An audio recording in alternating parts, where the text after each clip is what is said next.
Hello， 大家好，又係我廚娘啦，好歡迎你哋嚟到我個 YouTube channel 啊！就快到端午節咯，又係時候包粽食，我特登拍咗一條教學影片，會詳細咁樣同大家示範點樣去整五香鹹肉粽。自己整嘅粽夠晒衛生又健康，仲可以將所有自己中意嘅餡料都擺晒落去。想送禮送得有體面啲，仲可以加入鮑魚啊、冬菇、金華火腿呢一啲矜貴食材。自用嘅話，可以跟我整最大路、最經典嘅口味就得啦。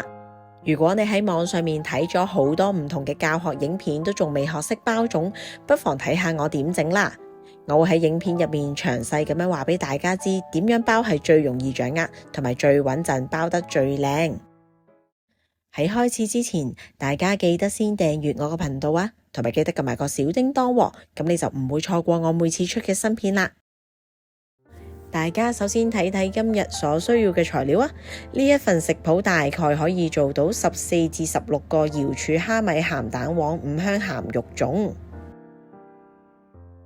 同一時間，我亦都準備咗一份英文版嘅食譜，有需要嘅朋友可以睇呢度啊。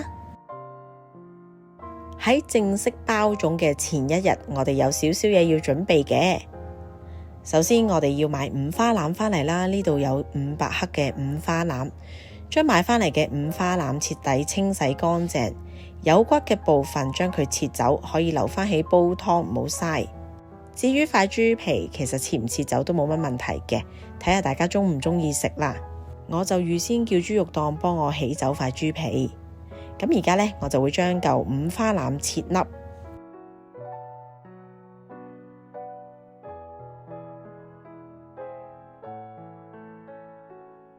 接住落嚟將切好嘅五花腩調味。喺醃料方面，有1茶匙嘅鹽、1茶匙砂糖、2茶匙紹興酒、適量嘅胡椒粉、1至2茶匙嘅五香粉、5茶匙豉油，仲有1湯匙嘅蠔油。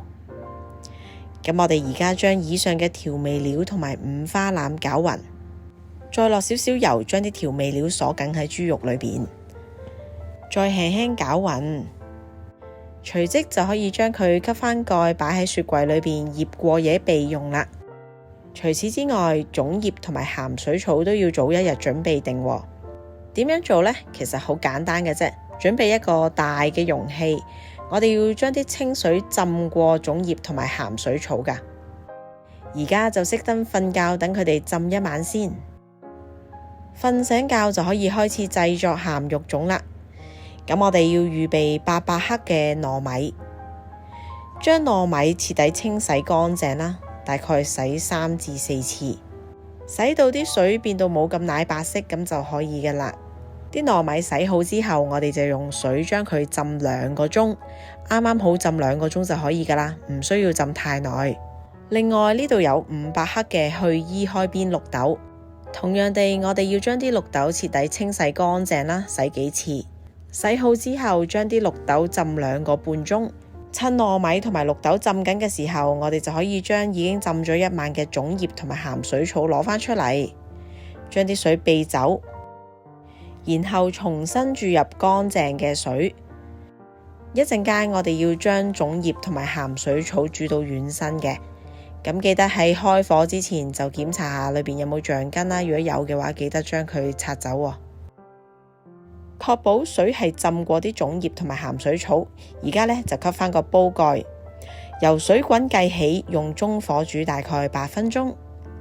短短嘅8分鐘已經可以將啲粽葉同埋鹹水草煮軟㗎喇。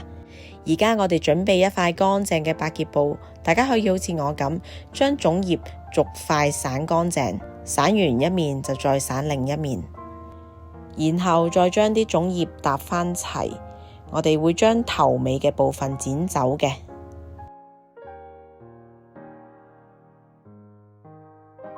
跟住將啲粽葉抹乾啦。如果你細心留意，粽葉會有其中一面比較滑啲嘅，我哋會將呢一面搽油。一陣間包粽嘅時候，亦都會將呢一面向裏邊。整五香鹹肉粽嘅餡料可以好百搭㗎。今日我就準備咗大概16粒嘅瑤柱。我就盡量揀咗啲散收收嘅瑤柱啦，因為一陣間都會將啲瑤柱搣絲嘅。將瑤柱洗乾淨啦，然之後要浸泡1個鐘，等佢浸軟身。如果你啲瑤柱較大粒嘅話，可能仲要浸耐少少。另外仲有40克嘅蝦米，同樣地將啲蝦米清洗乾淨啦，再加返少少清水，浸大概30分鐘。今次嘅食譜大概可以整到14至16隻鹹肉粽啦，視乎返粽嘅大小。咁呢，我就建議大家預備16隻鹹蛋。我就冇一次過開晒16隻鹹蛋嘅，用幾多開幾多。喺鏡頭裏邊，大家會見到我暫時攞住12隻鹹蛋黃用住先啦。記住，我哋只係需要用蛋黃嘅部分，因為我唔想啲蛋白黐住啲蛋黃啊，所以我輕輕用水喉水沖走咗啲蛋白。而家就可以加1湯匙嘅玫瑰露落啲鹹蛋黃度，等佢醃一醃，亦都可以辟一辟味。當瑤柱浸軟之後，就可以將佢搣絲備用。當然你可以原粒瑤柱上啦。而家喺隔離準備一個鑊，加入適量嘅油，開細火將啲蒜蓉爆香。我哋一定要將啲蝦米同埋瑤柱爆香之後先至拎嚟包粽嘅，咁樣做出嚟個粽先至好味。當蝦米爆香之後，就可以再加入瑤柱絲略炒。炒到咁上下，你聞到香味之後，就可以落返少少鹽，等佢調一調味。啲鹽唔使好多嘅啫，大概落1/8茶匙嘅鹽就可以噶啦。時間過得真係快啊！眨下眼啲糯米同埋綠豆已經浸好咯。咁而家我哋要將啲糯米同埋綠豆調味。調味嘅用量寫咗喺熒光幕上面噶啦，大家可以參考返。而家將鹽同埋油同糯米、鹽同埋油同綠豆攪勻，我哋再俾少少顏色啲糯米啦，咁樣整出嚟會靚啲，同埋有少少豉油嘅香味。再次將調味料同糯米攪拌均勻。如果太乾唔夠油嘅話呢，落多少少啦。所以頭先我寫咗噶啦，糯米嗰度要落2湯匙嘅油。而家準備2塊粽葉，光滑面向上，跟住將佢交叉咁樣擺，再將交叉嘅下半部分屈埋，形成一個錐體。你可以運用你嘅手指夾住塊粽葉，等佢唔好走位。反轉俾大家睇下，外面係咁樣嘅。跟住就可以按次序落材料啦。最外層就會係糯米。有啲人會將糯米同埋綠豆預先溝起嘅。如果冇咁做嘅話，可以好似我咁，先落一層糯米，然之後就再落綠豆，再按你哋嘅喜好加入唔同嘅配料。我今日準備咗超香嘅五花腩啦，仲有勁邪惡嘅原粒鹹蛋黃，仲有爆香咗嘅蝦米同埋瑤柱。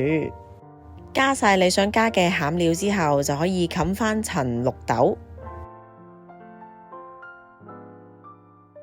粽嘅兩邊外圍，我哋會各擺多1塊粽葉嘅。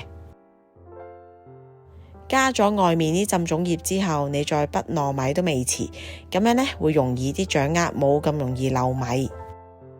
嗱，你會見到我啲手指全程都會托住個尖端位嘅喎，咁個尖端位就唔會變形啦，可以 keep 住靚靚仔仔。而家我哋再加埋另外嗰邊嘅粽葉。未夠糯米嘅就再可以加多少少啦。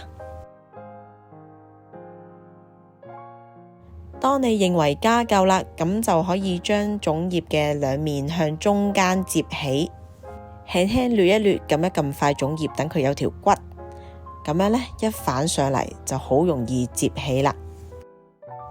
你偷望下，如果見到裏邊仲有少少空隙，仲可以補多少少糯米。咁隻粽整出嚟飽滿啲，就再靚仔啲。咁呢，而家再將另外嗰邊都摺落嚟。嗱，望下成個粽形就出咗嚟啦。咁最後嘅步驟唔使我點教啦，總之就將條鹹水草打個裂，跟住就將佢翹實，又唔好太實喎，因為隻粽一陣間烚熟咗之後，啲糯米吸咗水會發脹嘅。咁我諗適中啦，唔好太緊，唔好太鬆，等佢有位俾佢膨脹。咁樣整出嚟嘅粽就好靚噶啦，望下係咪好簡單呢？而家我哋準備去烚粽啦，大家喺廚房度揾最大嘅煲，將啲粽擺晒落去，然之後注滿水，啲水一定要冚過晒啲粽㗎喎。再落1茶匙嘅鹽，由水滾計起，我哋用大火煮10分鐘，之後轉細火煮2個鐘零9個字，咁就可以噶啦。啲粽一烚好，我哋隨即就攞出嚟攤凍啦，唔好再俾佢浸喺啲熱水裏邊。新鮮滾熱辣烚起嘅粽呢，實在太黏太漿啦，我都會等一陣先至將佢打開嘅。大概攤咗3、4個字，再打開個粽俾大家睇睇。因為啲粽葉搽咗油，同埋啲糯米都有少少油份，咁打開嘅時候，你會見到啲糯米唔會黐住晒喺塊粽葉上面噶。一路打開，一路聞到陣陣嘅粽葉香，同埋你會見到成個粽個形狀係不變嘅。今次我包粽真係有啲蠢咗，因為全程企喺廚房嗰度整，咁呢，企足咁多個鐘真係好攰。大家如果要開壇包粽，可以揾張餐台坐喺度慢慢包啦。咁希望大家有時間試下我呢個食譜啦，同埋希望你繼續支持我個頻道。如果你鍾意我個 video， 記得俾個 like 我，同埋記得 share 個食譜俾你嘅朋友喎。我哋下集再見啦，拜拜。